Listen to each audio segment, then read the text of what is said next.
mesra banget yang lagi honeymoon. Bikin iri aja ya guys. Biasanya sih, pasangan yang baru married memilih tempat-tempat yang indah, mulai Bali sampai Maldives. By the way, kalian tahu nggak sih kenapa bisa disebut honeymoon?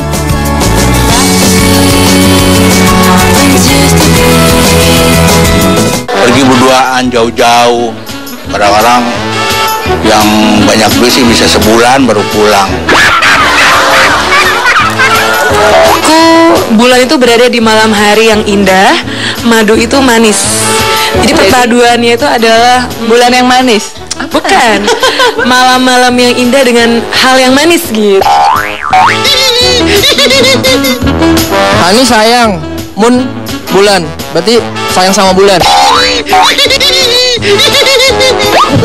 Honeymoon, bulan madu. Karena rasanya manis mbak, pas bulan madu. Iso tahu.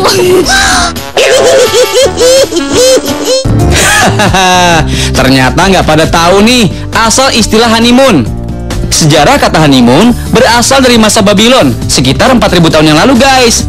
Saat itu ada kebiasaan yang dilakukan pada pasangan yang telah menikah.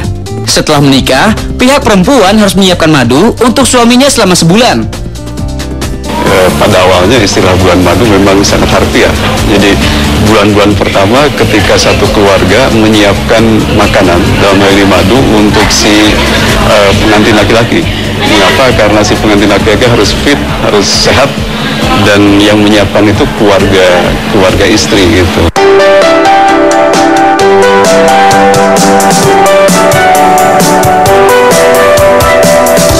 Guys, istilah honeymoon juga erat kaitannya dengan tradisi pernikahan di daerah barat, seperti Eropa dan Amerika. Tradisi pernikahan di sana biasanya digelar musim panas, sesuai dengan kepercayaan yang dianut. Musim tersebut bertepatan dengan masa panen hasil kebun mereka, atau menuai madu. Kemudian muncul deh istilah bulan madu. Perkembangannya, bulan madu atau honeymoon identik dengan tradisi perjalanan yang dilakukan pasca perayaan pernikahan. Oh iya, kata honeymoon mulai dikenal pada abad ke-15 guys. Istilah tersebut juga telah dimasukkan dalam English Oxford Dictionary atau Kamus Resmi Bahasa Inggris. Kata tersebut pertama kali digunakan tahun 1552, tepatnya dalam tulisan sastra karya Richard Hulot Abecedarium Anglito Latinim. Dalam karyanya, honeymoon digunakan untuk menggambarkan masa awal pernikahan yang penuh dengan luapan perasaan cinta. Kata honeymoon diserap langsung ke dalam bahasa Indonesia menjadi istilah bulan madu. Istilah bulan madu baru masuk ke Indonesia pada abad ke-19. Selanjutnya mulai populer sejak tahun 70-an.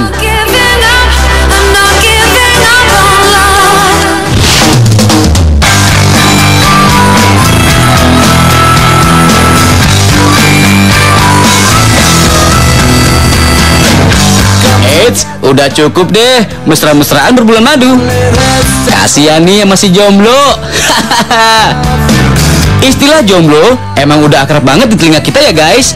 Saking populernya sampai dijadiin judul novel dan film tuh. Ngomongin jomblo nih, tahu nggak sih apa sebenarnya arti jomblo?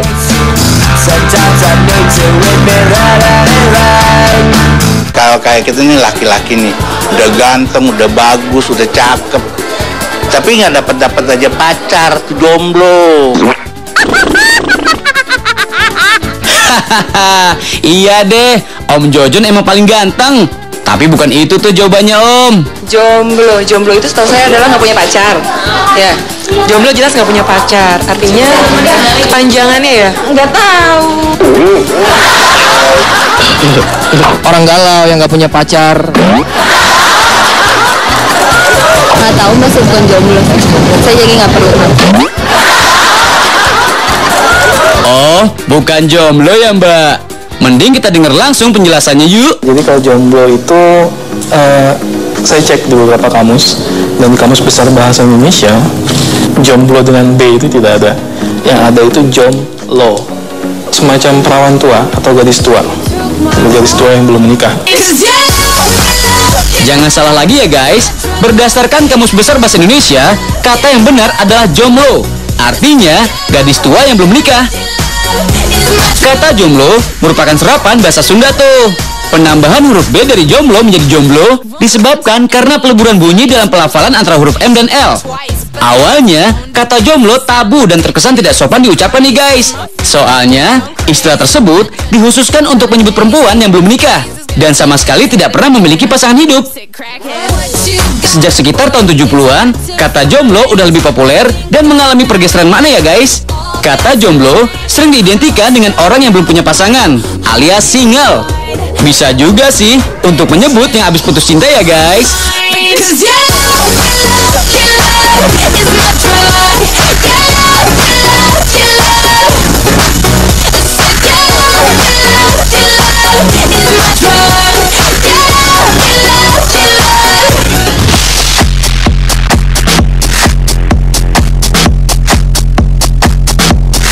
Masih ingat artis-artis YouTube ini kan guys? Yap, mereka memang terkenal setelah mengunggah karya mereka ke dunia maya tersebut. Kebanyakan sih bermula dari narsisisme atau sifat narsis tuh. Kata narsis biasanya dipakai untuk menyebut orang yang suka foto-foto sendiri atau membanggakan dirinya sendiri. Ada yang tahu nggak sejarah munculnya istilah narsis? Narsis itu sebenarnya dari pengalaman anak-anak sekarang aja. Banyak kita dia suka-suka foto-foto apa, lu narsis banget sih lu, nah gitu. Nah, bahasa gaul biasa. Percaya deh, Om Jojon biasa pakai bahasa gaul. Sayangnya masih salah jawabannya ya Om. Jadi dia suka foto-foto sendiri. Narsis itu kayak semacam membanggakan diri sendiri kali ya. Terus yang apa disebutnya juga alay kali ya, suka foto-foto dari atas gitu. Jago banget mas meragainya, udah pengalaman ya. Mungkin ada sepasang kekasih nih mbak biasanya.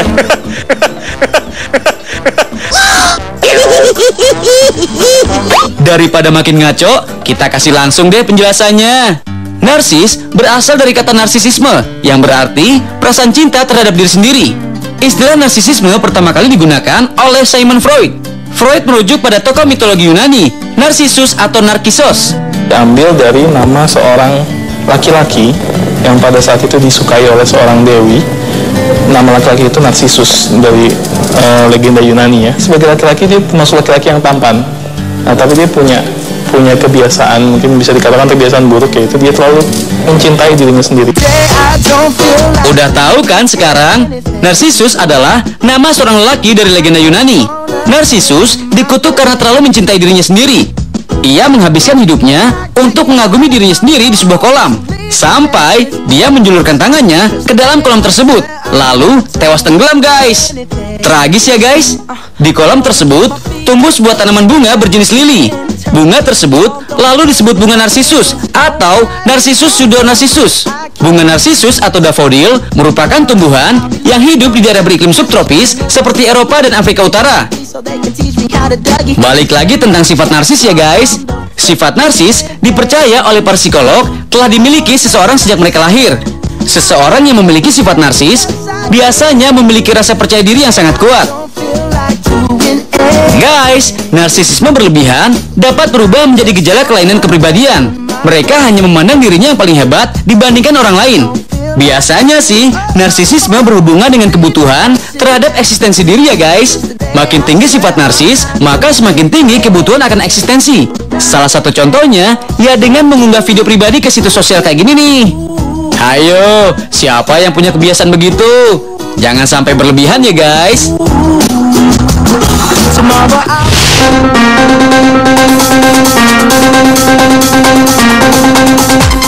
Siapa pembawa berita favorit kalian? Kita bahas setelah yang ini ya. Mungkin dia kalau misalnya ceritain orang mesti diseret-seret anchor.